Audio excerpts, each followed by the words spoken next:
Bonsoir à tous. Plus fort, plus fort. Bonsoir à tous. Je suis avec Jessica aujourd'hui. C'est moi, la Bah seule oui. unique. Eh ben ouais, c'est toi. Comment ça va, Jess? Ça va et toi? Ça va très bien, je suis heureuse de t'accueillir. Moi aussi, je suis très heureuse d'être là. Je crois que tu dire je suis très heureuse de m'accueillir. Je ne suis pas aussi prétentieuse, voyons. Non, c'est vrai, ça ne te ressemble pas. Voilà. Oh merde, ma lampe! Mais c'est pas toi qui as senti l'idée. Si, totalement, mais on a eu un eye contact qui était très... Très puissant. Oui, totalement. Alors, la fatigue se fait ressentir. Il est 21h46. Cataclysme. Tu te lèves à quelle heure sinon ce matin? Et ce matin, j'ai mes soulevés. Pourquoi je change de... J'ai dû me lever vers 9h, un peu avant. Ok. I was in télétravail. Ça va, on voit la fatigue, mais Ouais. elle est pas comme ça tout le temps, c'est pas ce que vous croyez. En fait, Elle fait pas du tout peur, hein. Ah, parce que je fais peur. Non, pas... Non. Elle fait pas peur. Bon, Jessica, comment sommes-nous nous sommes nous Oh, waouh. Bon, comment on s'est rencontrés? Ça va être très dur. Alors, c'est très très simple, on était dans la même classe, en B3, communication des marques. Et Avec Grégory Libres. Exactement. Bonjour, messieurs. Ma belle. Voilà. Marketing. Marketing. Donc, comment on s'est rencontrés? Je crois qu'on a commencé à t'appeler Dragonfly. C'est vrai, c'est vous qui avez fait ça. On a commencé... J'aime beaucoup. On a commencé à t'appeler Dragonfly. Toi aussi, c'est dur. Et c'était... Ouais, c'est dur au quotidien. Oh merde. On a commencé à t'appeler Dragonfly et c'est devenu une petite mode. Et personne t'appelait Libellule, c'était Dragonfly. C'est vrai, et j'aime beaucoup ce surnom. Voilà. D'où le choix de ce nom Dragonfly, aussi pour le podcast. ouais. Parce que j'aime beaucoup ce surnom. C'est vrai. Et ça vient du cours d'anglais. Oh mais oui. On lui a demandé. On devait tous se présenter. Au lieu de dire Libellule comme tout le monde. Bah en même temps, Hello. personne s'appelle Libellule, hein. En fait, il fallait dire une anecdote, je crois. Ah bon? Et je crois que tu t'es dit, bah mon prénom en anglais c'est Dragonfly. Et depuis ce jour, on n'a C'est jamais vrai arrêté de t'appeler Dragonfly. Moi, je me rappelais juste que j'avais dit My name is Dragonfly, enfin Libellule, mais bon, je peux le dire en Oui, anglais, je crois donc que c'était un truc comme ça que t'avais dit. voilà. Dragonfly. Je me rappelle pas de depuis, l'anecdote. Pourquoi il voulait savoir des Je anecdotes? sais pas. On avait des profs assez space quand même. Le prof d'anglais, c'était le plus space. Space. Même l'anglais, je sais plus parler. C'est compliqué. Ouais, bah ouais. Voilà comment on a rencontré la magnifique Libellule. Et bah, c'est comme ça que j'ai rencontré aussi la magnifique Jessica. Donc voilà, et depuis on se quitte pas. Et c'est vrai que je pensais pas qu'on allait se parler après les Moi cours. non plus. Enfin si, moi si. Si, Ah se ouais parler après les cours. Bah ouais, on avait quand même bien matché. C'est vrai. Mais je pensais pas autant, tu vois. Ah ouais? Ouais. Donc voilà. Bonne Très surprise. contente. Bonne Très surprise. contente. Voilà. Eh bien, merci. Merci pour ce petit moment. Est-ce que tu veux commencer à parler de ton objet? Mon objet Alors c'est un objet, comme je t'ai dit, assez Tu m'as rien dit. commun avant de commencer. Ah, je vais pas écouter. Waouh. Voilà comment elle reçoit ses invités. Et Voilà. je pense que tout ce qui concerne les objets, j'occulte jusqu'au moment venu. Donc j'ai ramené Oh putain! une boîte de pilules. Au petit Lova. Optilova 20. Mhm. Voilà. J'ai une petite histoire avec les pilules en général. Enfin, Ok. la pilule en général. Mhm. Et vu que c'était pas prévu que je vienne ce soir, Oui, c'est vrai. il fallait que je trouve un objet assez rapidement. Je me suis dit, bon bah, voilà. Ouais. Donc c'est là que je raconte l'histoire de ma petite... Exactement. mon petit objet. Pourquoi as-tu ramené une... Parce que c'est quand même peu commun. Ouais. En même temps, c'est quand même très fort comme objet aussi. Ouais. Parce qu'en tant que femme, c'est un des premiers moyens de contraception ouais. qu'on nous prescrit. Très jeune en plus. De plus en plus jeune. Oui. C'est- Oui. Bah, pour plusieurs raisons. Mais donc, je m'attendais absolument pas à ça. Ah bah voilà. Surprise. Bah oui, la reine des surprises, Jessica. C'est moi. Bah donc, oui, je t'en prie. L'histoire de cette pilule, Elle va commencer en... Non, bien avant. Alors, je vais remonter un petit peu dans le temps. Ok. Moi, j'ai eu des règles pas du tout douloureuses au départ. Quand je venais d'avoir mes règles, pas du tout douloureuses. Tu les as eues à quel âge? Je les ai eues, j'étais en 5e. Ah ouais. Je les ai eues, ça va, c'était pas très tôt, pas très tard, c'était la période. Donc, je les ai eues en 5e, tout se passait bien. Et un jour, je commençais à avoir mal. Mais de plus en plus mal, en fait, en fonction de mes... périodes, de mes cycles, etc. Et je comprenais pas trop pourquoi, en fait. Et au lycée, j'avais de plus en plus mal. Je marchais comme un canard, je séchais les cours, je pouvais rien faire, je vomissais. Je comprenais pas ce qui m'arrivait, en fait. Et pour moi, c'était normal parce qu'à l'époque, en fait, toutes les filles, elles avaient à peu près leurs règles qui étaient douloureuses. Ok. Personne ne se doutait que c'était pas normal, parce que personne n'en parlait, que c'était absolument pas normal. Bah ouais.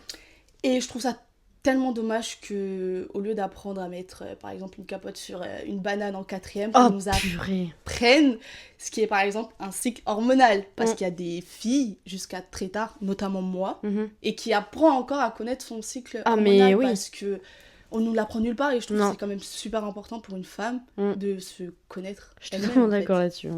Donc voilà. Et très très tard, j'ai eu mal jusqu'à très très tard. J'ai toujours mal d'ailleurs, mais bon, ça c'est une petite parenthèse. Je veux dire, je comprends que c'est plus le cas, mais non. Et voilà. Et on est en 2026, donc en 2024, j'ai eu vraiment une crise. J'étais dans mon lit, j'avais l'impression qu'on me coupait le ventre. Voilà. Ah ouais. C'était une douleur, j'avais jamais ressenti cette douleur-là. Et je sais que j'avais dans ma tête, dans un coin, d'aller voir une gynéco. Oui, non, parce bah qu'en fait, quand même. Au bout d'un moment, quand t'as mal, tu dis bon, c'est drôle 2 secondes, tu prends du Spasfon, tu prends mais tous c'est les pas médicaments forcément très bon en plus douleur, tout ça, ouais. Sauf que tu comprends pas trop pourquoi. Et moi, je sais que je suis une personne qui est anti-pilule. Parce que malheureusement, j'ai entendu trop de mauvais avis sur la pilule par rapport au changement, par rapport... c'est même pas une question de bouton ou quoi, c'est vraiment par rapport au corps. Parce que moi, je suis une personne qui laisse vraiment son corps s'exprimer, se parler se parler, écouter son corps, etc. Et vraiment, c'est un truc que la pilule, moi, je me suis dit, je prendrai jamais la pilule, comme quoi, il ne faut jamais dire jamais. Donc voilà, et donc j'ai décidé enfin de sauter le pas et d'aller voir la gynécologue. C'est aussi un truc que j'avais un peu, pas honte, mais t'étais pas à l'aise, c'est quand même un pas, voilà quoi, c'était, voilà. Donc je vais voir la gynéco, je lui explique que voilà, ça fait un moment, voire des années, que j'ai mal tout le temps comme ça. Elle commence à me dire que mes symptômes lui font penser à l'endométriose. Au début, je lui dis, mais c'est quoi ce truc? J'ai jamais entendu parler, c'est quoi ce truc? Elle commence à me dire, oui, c'est une petite maladie qui est un peu inconnue au bataillon, mais qui touche quand même une femme sur 10, il me semble, c'est une femme sur 10. Et que il fallait que je fasse des tests. Donc là, moi, je m'alarme, je me dis, c'est quoi l'endométriose? Le truc, c'est quand t'as dit inconnu au bataillon, c'est inconnu de la majorité du grand public parce que c'était pas médiatisé. Et ok. Donc, la preuve, moi non plus, je tu savais pas. Puis t'étais jeune encore. J'étais hyper jeune. Enfin, en soi, j'étais jeune, mais pas trop. Oui, mais t'avais pas eu cette sensibilité. T'es la plus âgée de ta fratrie. Donc, j'ai pas eu de voilà. Et donc, je m'amuse à faire le tour des hôpitaux, parce que bien évidemment, les examens ne sont pas au même endroit. Donc, je suis passée par une prise de sang plus longue que mon avenir. Voilà, une prise de sang comme ça. J'ai fait du coup une IRM. Bon, c'était pas la première fois que je faisais une IRM, mais quand même, c'est toujours impressionnant de voilà. J'ai fait une échographie. Enfin, franchement, c'était dur. Ça a duré combien de temps tous ces tests? Ça a duré facile entre les prises de rendez-vous, ça a dû durer entre 2-3 mois. Ah ouais, quand même. Donc t'es dans l'attente, entre déjà avoir les résultats, pouvoir prendre rendez-vous, enfin 2-3 mois facile pour tout avoir. Donc je retourne la voir. Et en fait, quand j'avais passé l'IRM, ils te sortent les examens directement. C'est un des seuls... c'était un des seuls examens que j'ai passé, que j'ai eu les résultats directement. L'IRM, le médecin, il me prend à part. Après l'IRM, il me dit... du coup, là, ce que je vois sur le scanner, c'est que vous avez une endométriose profonde. Tu sais pas trop ce que ça veut dire, ça. Oui, en fait, je me dis, mais ça veut dire quoi? Parce que là, c'est du charabia, là. Il me dit, en fait, Pour expliquer c'est quoi l'endométriose, j'aurais dû le faire dès le départ, c'est en fait, dans notre utérus, on a des tissus, du coup, qui est l'endomètre. On a un tissu qui est l'endomètre, qui est censé rester dans l'utérus pour les périodes de règles. Et en fait, c'est ça c'est ce tissu-là qui libère le sang. Et ce tissu-là, il s'avère que quand on est atteint d'endométriose, il peut se propager partout sur les ovaires, sur les trompes, même sur l'intestin, un petit peu où il veut en fait. C'est un tissu qui mute. Oui, voilà, c'est ça. Voilà, c'est une mutation qui voilà. Et ça fait très très mal parce que en fait l'endomètre, il vit sa vie, mais au moment des règles, il faut qu'il éjecte le sang. Vu que sur d'autres parois, il ne peut pas éjecter le sang. C'est ça qui fait mal en fait. En fonction des hormones. C'est une inflammation, c'est quoi? En fait, oui, c'est une inflammation. Mais c'est surtout le sang qui ressort de l'endomètre qui fait mal, en fait. Je sais même pas comment l'expliquer parce que je suis encore en train d'apprendre sur cette maladie. Voilà, ça fait 2 ans que... Mais tu sais que tu m'apprends beaucoup de choses. Hein. Je suis extrêmement peu cultivée sur ce sujet. Pourtant, j'ai des potes qui ont de l'endométriose, du SOPK, etc. Donc SOPK, c'est syndrome polykystique. Oui. Mais l'endométriose, c'est ouf. Il y a tellement de stades différents qu'il y a certaines femmes qui ne peuvent pas avoir d'enfants. Exactement. Et certaines qui décident de se ligaturer les trompes pour éviter que l'endomètre se propage dessus. C'est ça. Donc c'est vraiment... c'est vraiment... Donc je dis que je suis pas très renseignée. Je suis renseignée à ma hauteur. Oui, mais donc bien tu sûr. m'apprends des trucs. Mais oui, en fait, c'est vraiment un tissu qui peut se mettre sur tout. J'ai appris récemment qu'il pouvait même se mettre sur les poumons. Donc, en fait, c'est très vraiment, très haut. C'est vraiment un petit virus, quoi. Et toi, quand tu dis que c'est profond, c'est... C'est en fait... mon endomètre, du coup, a commencé à se placer sur mes trompes et sur mes ovaires. Et donc là, on va dire que je suis vraiment allée au meilleur moment. Enfin, au pire moment, mais en même temps au meilleur des moments, parce que ça aurait pu être vachement pire. Et quand ça touche les trompes, ça se rapprochait en fait. C'était pas dessus, mais ça se rapprochait. Et c'est ce qui se voyait sur le scanner. Et quand ça touche, du coup, les ovaires et les trompes, là, la fertilité, elle commence à rentrer en jeu. Et moi, je sais que je veux des enfants plus tard. C'est un truc, c'est un de mes rêves, en fait, de pouvoir donner la vie. Et quand t'entends ça, t'es en mode... Oui, tu flippes. Ah ouais, quand même. Et il avait l'air un peu paniqué, le médecin, quand il me racontait, donc j'étais vraiment pas rassurée. Et en fait, je suis retournée voir la gynécologue qui m'avait, avant de m'expliquer l'ordonnance que j'avais d'examen, qu'une des seules solutions, c'est de prendre la pilule. Et pour revenir dans le temps, je viens de vous dire à l'instant que j'étais anti-pilule. Voilà. Elle m'explique que c'est une des seules solutions parce que l'endométriose fonctionne avec des cycles. Donc c'est quand on a nos règles, c'est pour ça qu'on a extrêmement mal parce que faut éjecter le sang et vu qu'il n'est pas au bon endroit. Oui, et puis l'utérus il est inflammé à ce moment-là. C'est compliqué. Elle me dit que c'est la seule solution parce que la pilule ça bloque les règles naturelles. C'est du faux sang en fait, c'est pas du vrai sang. C'est-à-dire c'est-à-dire que ça va quand même te déclencher des entre guillemets règles, des saignements, mais c'est pas des vrais saignements, c'est des faux saignements. C'est des saignements pas du tout entraînés par le fait que l'utérus libère le cocon qu'il avait fait pour accueillir un enfant. Et en fait, elle m'expliquait que la pilule, la plaquette, elle a 28 petits trucs à 28 boire, pilules. 28 pilules.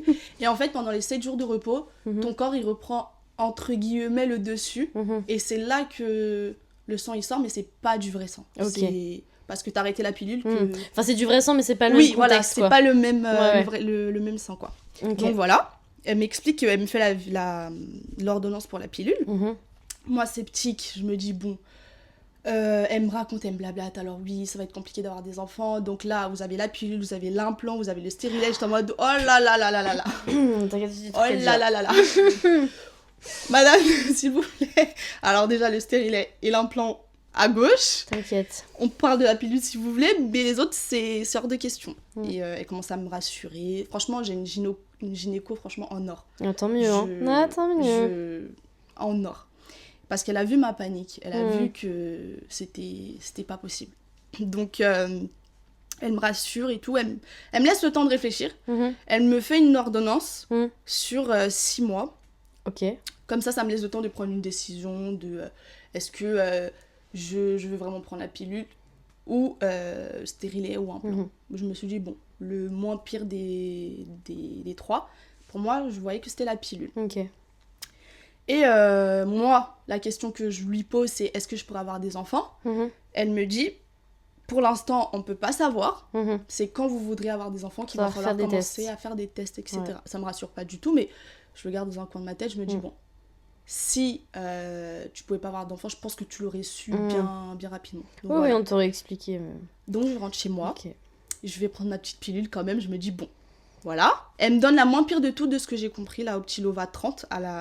En première, j'avais la Optilova 30. Et ce que j'avais peur aussi, c'était des effets secondaires. Donc, tout ce qui était grosseur, etc. Même si c'était pas dérangeant, mais quand même. Donc, je vais prendre la pilule, etc. Et en fait, j'ouvre la boîte. Et l'ordonnance... Enfin, pas l'ordonnance, je suis une menteuse. Tu sais, le papier, là... Ah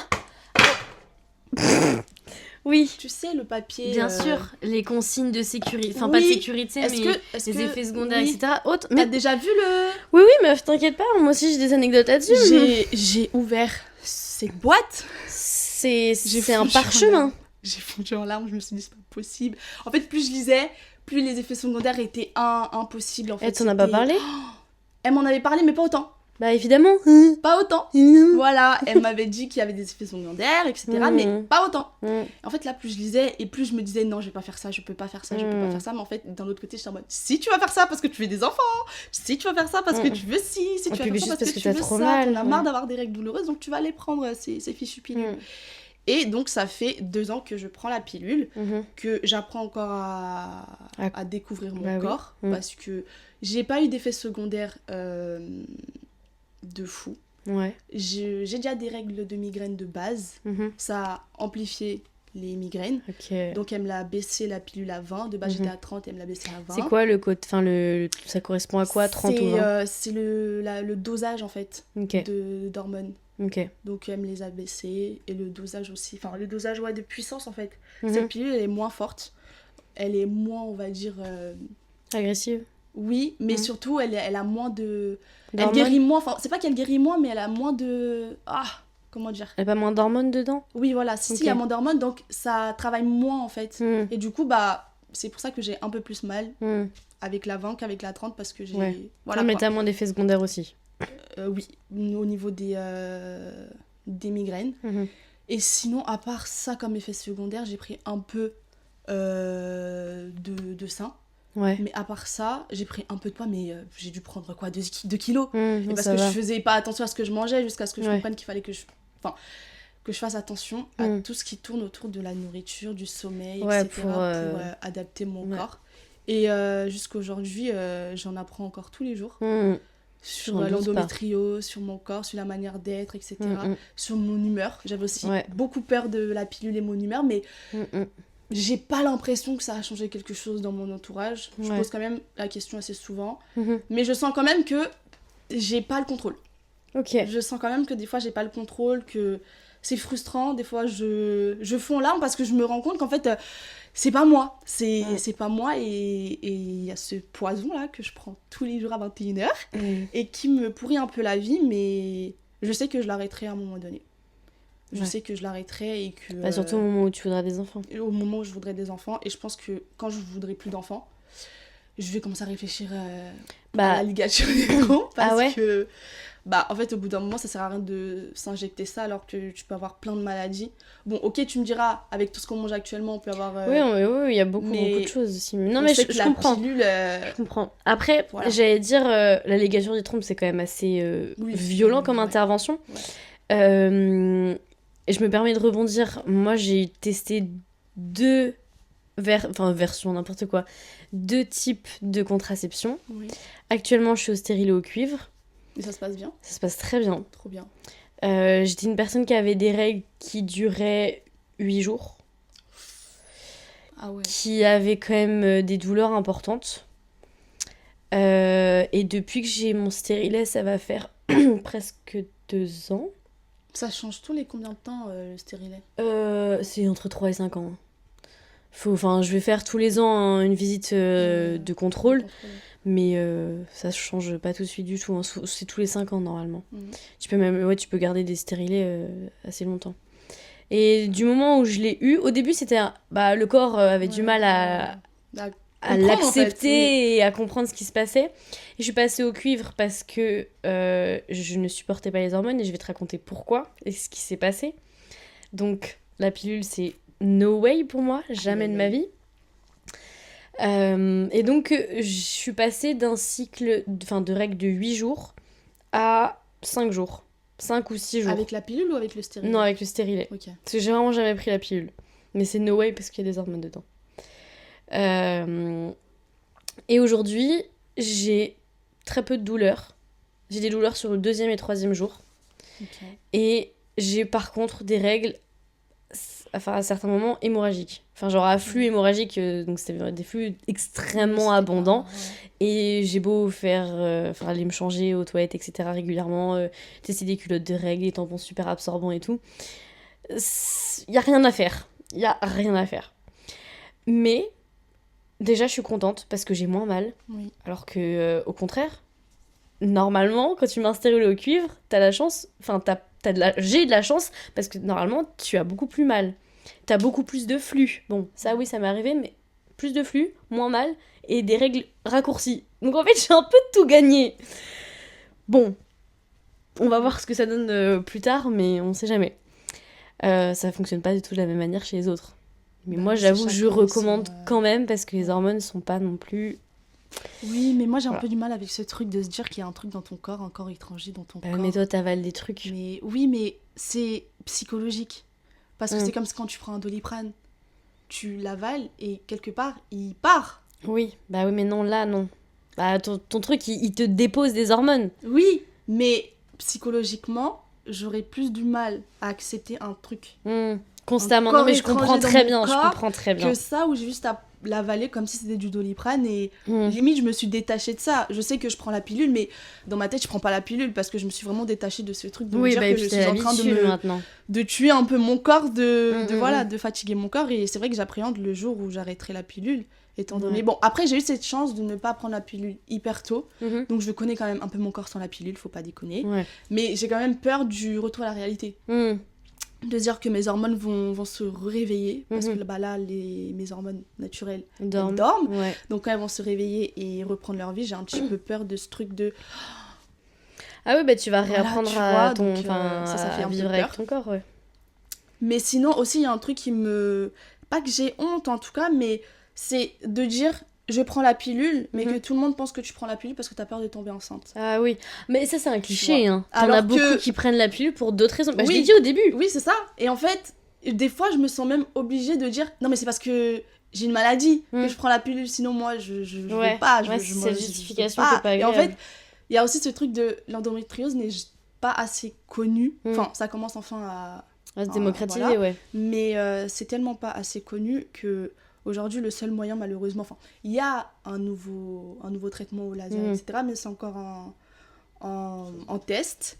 Mais quand tu vois quelqu'un prendre la pilule, tu dis, cet enfant, cette personne a des relations sexuelles, elle ne veut pas tomber enceinte, c'est la seule... Non, mais bien sûr. C'est pas spécialement ça. Et des fois, en tout cas au début avec mes copines, je me sentais obligée, par exemple, de me justifier un petit peu pour ne pas passer pour la petite kiffeuse de la vie, quoi. Quoique... Je m'en fiche en soi quelque part, mais d'un autre côté, étant donné que j'ai critiqué la pilule toute ma vie et qu'aujourd'hui je la prends, je me sentais un petit peu comme trahie par moi-même en fait. Je me dis, mais en fait là t'es en train de tuer ton corps alors que tu t'es toujours promis de pas prendre la pilule, et se dire ça mentalement c'est dur. T'es en train de tuer ton corps, mais t'es obligée en fait. Je le vis comment aujourd'hui? Comme je t'ai dit, je me suis détachée. Pour moi, je prends pas la pilule. Okay. Je sais que je prends la pilule. T'es dans le déni. Mais je sais que pour moi, c'est juste des cachets que je prends tous les jours. Et voilà. Okay. Pour l'instant, c'est mentalement... Des fois, j'ai des downs parce que je me dis... Voilà. Ok. Voilà. Non, mais je vois. Mais ça fait quand même plaisir qu'on commence à en parler de plus en plus, que les femmes commencent à se réveiller un petit peu, celles qui ont l'endométriose. Et on a l'impression aujourd'hui que tout le monde a l'endométriose. et que c'est une maladie à la mode, alors que c'est juste qu'on a connu. mal constamment, t'as tout le temps mal au ventre, tu peux pas, enfin, même au travail, des fois je suis au travail, j'ai super mal au ventre, mais tu peux pas dire j'ai mal au ventre. On se rend pas compte à quel point c'est handicapant. C'est handicapant. C'est vraiment un handicap au quotidien. Et puis même c'est des crampes tout le temps, des crampes par-ci, des crampes par-là, des fois tu dis oh, j'ai mal, tu parles, t'es dans une conversation, d'un coup t'as mal et tu dis ah, je peux plus parler, et des fois tu peux pas t'allonger, et des fois c'est pendant les règles c'est horrible, c'est horrible. Mais voilà la petite histoire de la pilule. Et oui. Et voilà, je tiens quand même à dire qu'en 2 ans je ne l'ai oublié qu'une seule fois. Oh. Tu mets des rappels? Ouais.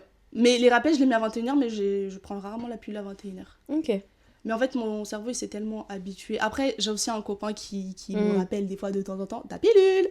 Voilà, et ça m'aide aussi. Mais je l'ai oublié qu'une seule fois. Et c'est vrai que c'est hyper rare, parce que j'ai déjà entendu des filles qui l'ont oublié presque tous les mois. Et je me dis, mais comment tu fais? C'est pas possible. Parce que moi, je pense que ça joue aussi dans le sens où je prends pas la pilule juste pour des relations sexuelles. Je sais que c'est pour ta santé. Si je rate une pilule, c'est mon cycle qui est gâché. Quand j'aurai mes règles, je sais que je vais en souffrir. Et mentalement, je suis en mode, je peux pas louper une pilule. Si je loupe une pilule, je suis dans le caca. Et je sais que là, si je loupe une pilule, ça va faire mal. Et je suis tellement traumatisée de la dernière douleur des règles douloureuses. Oui, c'était vraiment... Non, mais c'est bien. Alors, quand je dis c'est bien, c'est dans le sens où le cerveau a vraiment tendance à oublier certaines douleurs, parce qu'il est très fort là-dessus. C'est que quand t'as trop mal, et ben il occulte. Et toi, t'as cette chance, on va dire, que tu n'as pas oublié la douleur et que tu te souviens vraiment de ce que ça t'a fait, et que ça te permet d'avoir cette rigueur. Parce que c'est une douleur qui... Quand tu parles, tu peux plus parler, en fait. Mais je t'avoue que j'essaie de me mettre à ta place. J'ai aussi certaines douleurs, mais je n'aurai jamais tes douleurs à toi. Donc, et sachant que ça s'est calmé, hein, parce que j'avais 4 fois plus de douleurs, alors que là maintenant, quand j'ai mal, je suis au bout de ma vie, je me demande mais comment je faisais avant, en fait, alors que je mais le corps est très bien fait, il s'habitue vraiment bien. Donc voilà, j'ai ma petite ceinture abdominale qui fait de la chaleur. J'ai tout ce qu'il me faut pour calmer la douleur, donc j'ai tout ce qui j'ai une trousse de médicaments au cas où. Je crois que j'ai 2-3 trousses de au cas où si j'ai mal. Et c'est drôle parce que dans chaque recoin de ma chambre, il y a un Doliprane, un ibuprofène, un Doliprane, un ibuprofène. Parce que en fait, bref, je suis traumatisée. Donc sur ma table, sur ma commode, il y a Doliprane, ibuprofène. Sur ma table de chevet, il y a ibuprofène et Doliprane. Et sur mon bureau, il y a ibuprofène. Tellement à chaque douleur, endroit de la chambre. C'est pas possible. Et dans mon sac, j'ai toujours un antidouleur. Parce que c'est pas possible. On sait jamais. C'est pas possible. C'est dur à vivre. Mais bon. S'habituer, il y a pire dans la vie. Forte, hein, parce que... parce qu'en fait, t'as malheureusement pas le choix, mais c'est très bien. J'ai l'impression que tu le vis, même si t'es dans le déni, mais que tu le vis quand même correctement aujourd'hui. Je me suis habituée. Ça fait 2024, 2026, 2 ans. Donc ça commence à rentrer un petit peu. Et j'ai appris que c'était héréditaire. Donc... J'ai pas l'impression que ma mère est là, mais ma mère elle a d'autres problèmes encore un peu plus pas graves, mais voilà. Donc je me dis bon, c'est tombé sur moi.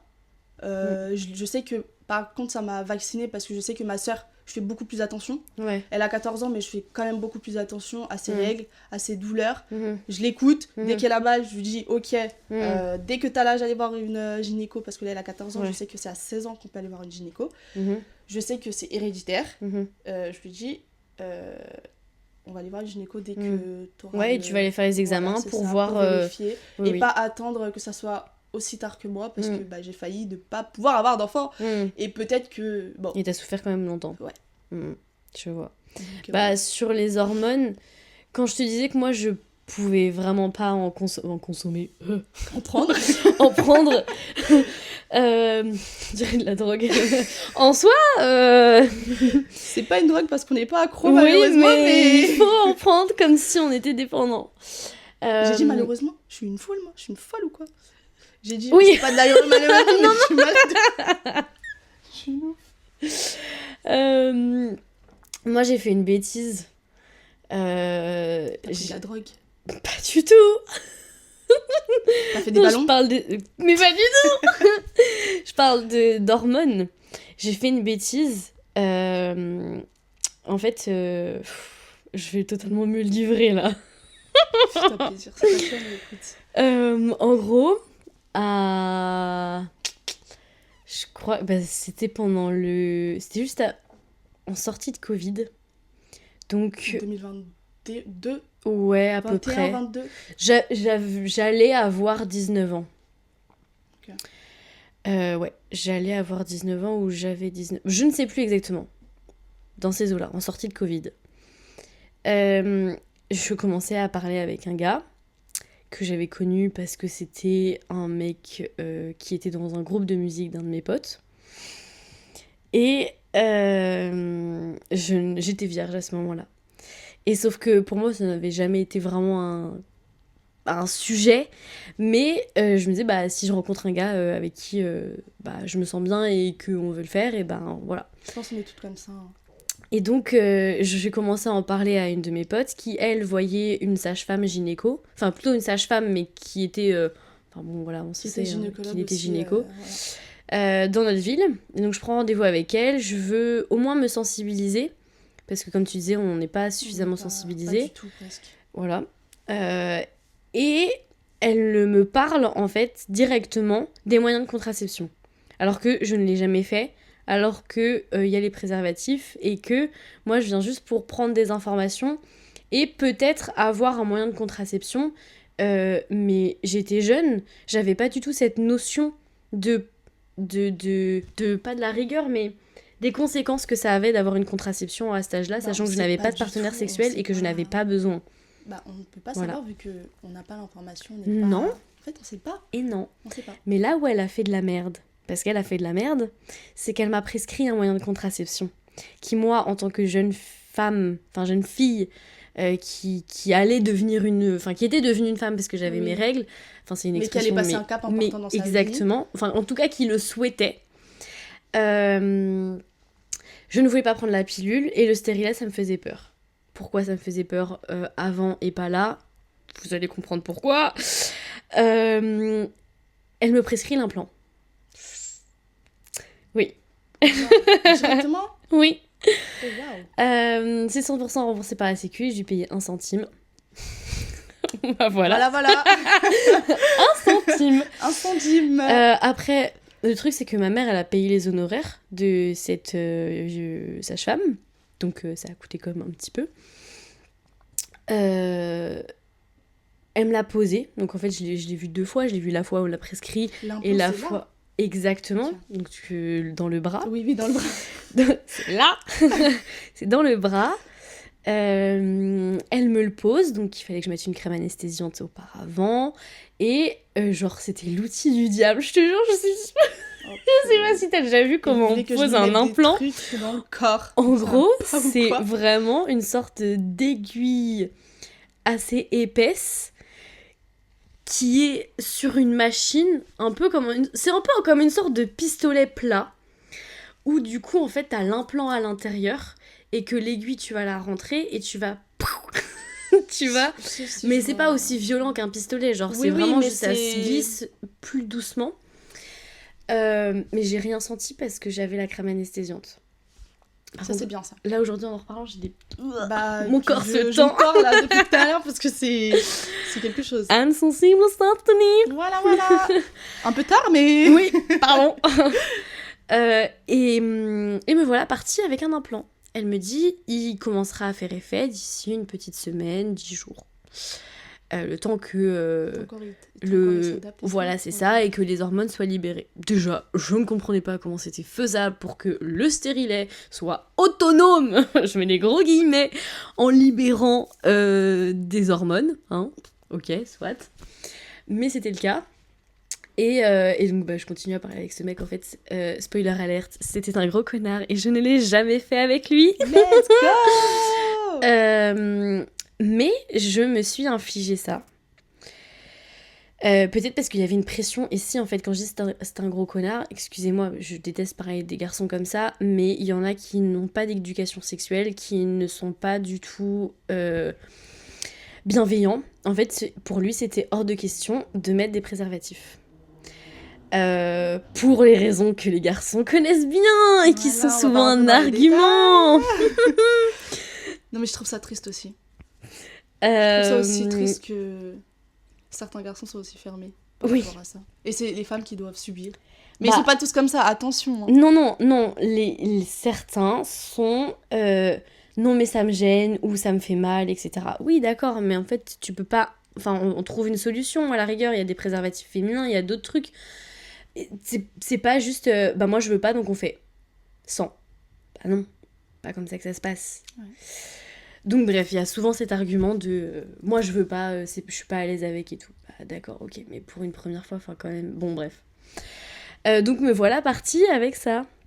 Sauf que j'allais partir en vacances. C'était l'été. La boulette arriver. C'était l'été. Donc ma mère était au courant. Le truc c'est qu'elle m'a laissé faire. Et à ce moment-là, j'étais partie dans mon truc. Vraiment. Je n'ai pris l'avis de personne. Elle était totalement réticente. Mais elle m'a laissé faire. D'un côté, c'est très bien parce que j'ai appris ma grosse connerie. Aujourd'hui, je peux en parler de manière marrante, mais ce n'était pas marrant sur le moment. Ça a été le pire été de ma vie. Pourquoi ? Parce que quand ça a commencé à faire effet, la veille du départ en vacances, j'ai eu un mal de tête, mais rien ne pouvait l'arrêter. Une migraine. Mais ouais. Telle que... Le Doliprane ne faisait pas effet, l'ibuprofène ne faisait pas effet, le linge froid ne faisait pas effet. Je comprends totalement. Je comprends totalement, t'inquiète pas. Et je ne comprenais pas d'où ça venait. Finalement, je pars en vacances le lendemain, dans la voiture, bouffée de chaleur, frisson par intermittence. On se foutait de ma gueule dans la voiture. En même temps, j'étais partie avec mon père, ma belle-mère et un des enfants de ma belle-mère qui est mon demi-frère, enfin je le considère comme mon demi-frère. Et le truc, c'est que le trajet, donc on partait en Aveyron, on avait quand même 6 heures de route. Donc frisson, chaleur par intermittence. En plus, c'était bonne ambiance dans la voiture. Vraiment, j'étais au bout de ma life parce que je ne comprenais pas. J'avais mon pull, je l'enlevais, c'était vraiment catastrophique. On se tapait des barres, mais encore une fois, je ne comprenais pas ce qui m'arrivait. Et j'ai pas fait le rapprochement du tout avec le stérile, sur le moment, l'implant. Je pense pas que tu fais le rapprochement. Pas du tout. Je me suis dit, je suis en train d'être malade. Mon père n'était pas au courant. Et en fait, depuis ce jour-là, donc depuis le jour où j'ai eu la migraine, les effets n'ont pas arrêté. J'avais le papier avec moi. Pareil, les effets secondaires, un parchemin le bail. Un parchemin, le truc. Et j'ai tout eu, à part 2-3. Oh waouh. Voilà. Oh waouh. C'est-à-dire que je portais un jean et un pull, un sweatshirt en été, en plein soleil. Je crevais de froid. Au bord de la piscine. En plein soleil, en été, en Aveyron, il fait chaud, de ouf. Purée. J'avais super froid. Je dormais pas bien du tout. Vous savez, j'avais les... Comment ça s'appelle ? Des spasmes. Oui. Je ne faisais qu'avoir des spasmes. Pendant 1 heure avant de m'endormir. Oh, wow. Donc je ne dormais pas. Je dérangeais les gens qui dormaient dans la même pièce que moi. Je fermais les yeux, j'avais le tournis. Je commençais à avoir des nausées. Enfin, vraiment, tous les effets indésirables m'arrivaient. Je mangeais, je vomissais dans les 5 minutes qui suivaient. Jusque-là, t'avais pas encore fait le rapprochement avec l'implant ? Si, petit à petit, parce que j'en ai parlé à ma sœur, puis à une des enfants de ma belle-mère qui était plus âgée en tout cas que moi à ce moment-là. Et je lui en ai parlé, c'était une fille. Et donc, au fur et à mesure... Elle me disait, non mais là, faut vraiment... Ça a duré quelques jours, elle me disait, mais faut vraiment que t'en parles à ton père, là, parce que lui-même, il comprend pas pourquoi t'arrives pas à manger. Il rigole, il se fout un peu de toi, en mode, encore avec ton pull et tout, enfin... bonne ambiance dans la logique des choses, mais il ne savait pas ce qui se passait. Et le truc, c'est que oui, je dérangeais beaucoup les gens, on comprenait pas ce qui m'arrivait, moi, je voulais pas le dire... Et t'avais honte je voulais pas dire parce que ça touchait à la sexualité. Okay. Et le truc, c'est qu'on dormait dans le pigeonnier. Donc le pigeonnier, tu rentrais, c'était salle de bain, toilette en bas, tu montais un étage, t'avais 2 lits, tu remontais un étage, t'avais 2 lits. Moi, j'étais au premier étage. Donc à chaque fois que je voulais aller aux toilettes, je devais descendre les escaliers. Dans le noir, j'avais la tête qui tournait. J'étais allongée, les yeux fermés, j'avais la tête qui tournait. Je me lève, j'ai failli me casser la gueule dans les escaliers, ça aurait pu être vraiment violent parce que je n'arrivais pas à tenir debout. Ma tête, je ne sais pas où elle était. Et à ce moment-là, je me suis dit, ok, je vais aux toilettes, je retourne me coucher et demain je dis à ma sœur, est-ce que tu peux en parler à papa ? Bah ouais, parce que là ça devient grave quand même. On a pris rendez-vous à l'hôpital de Millau parce que c'était que là où il y avait ça. Enfin, il y avait un service gynéco. Ils n'ont rien pu faire pour moi à ce moment-là. On avait rendez-vous 2 jours après, je crois, pour pouvoir me faire retirer parce qu'il n'y avait pas de gynéco ce jour-là. Il m'a anesthésiée, il me l'a retiré, donc petite ouverture, il retire le truc, il recoud. Donc aujourd'hui j'ai une mini cicatrice, vraiment elle se voit à peine, mais elle est là. Signe, enfin et cicatrice qui signifie clairement qui représente une grosse connerie. Cet été, j'ai perdu 7 kilos en 3 semaines. Oh, wow. Parce que je ne mangeais pas déjà, je vomissais. Et que la 3e semaine, j'ai chopé une angine blanche, puisque je n'avais plus aucune défense immunitaire. Je flottais dans mon pantalon. J'étais redescendue à 51 kilos. Non, n'importe quoi, 61. J'ai jamais fait 51 kilos de ma vie, moi. Mais j'étais redescendue à 61. Parce que oui, j'étais en chair à ce moment-là. Surtout bien musclée parce que j'étais sportive. Mais là, j'avais fondu à un point où c'était plus vivable. Je me reconnaissais plus. Et à la fin du séjour, j'avais fini par dormir dans une chambre toute seule. Mais je dormais pas la nuit. En fait, je dormais pas, j'avais trop d'effets encore. Plus après l'angine blanche. Donc voilà pourquoi je dis les hormones, plus jamais de ma vie. Je comprends. Et à chaque fois que j'ingère des choses qui ne sont pas naturelles ou très proches de quelque chose de naturel ou peu transformé, mon corps réagit.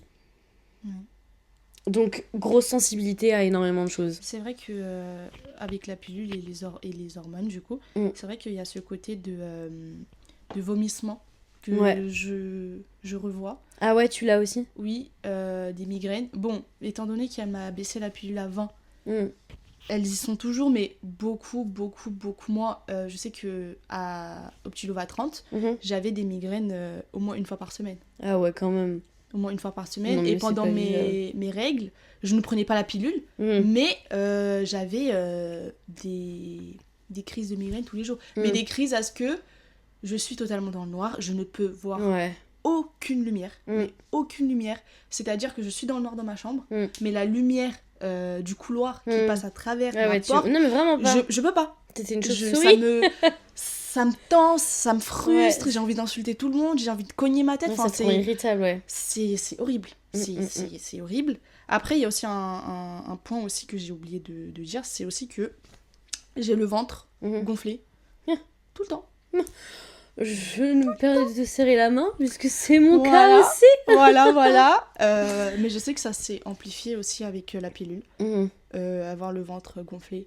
Mais bon, on a cette conversation assez régulièrement. Oui. Donc voilà, on se sait, comme on dit. On se sait et j'essaye d'en apprendre, de voir comment... De remédier, trouver des solutions. Ouais. Et franchement, c'est pas facile d'être une femme. Hein. Non. Ah, c'est de moins en plus facile. De moins en plus De moins en plus, j'ai dit. De plus en plus facile. De moins en plus.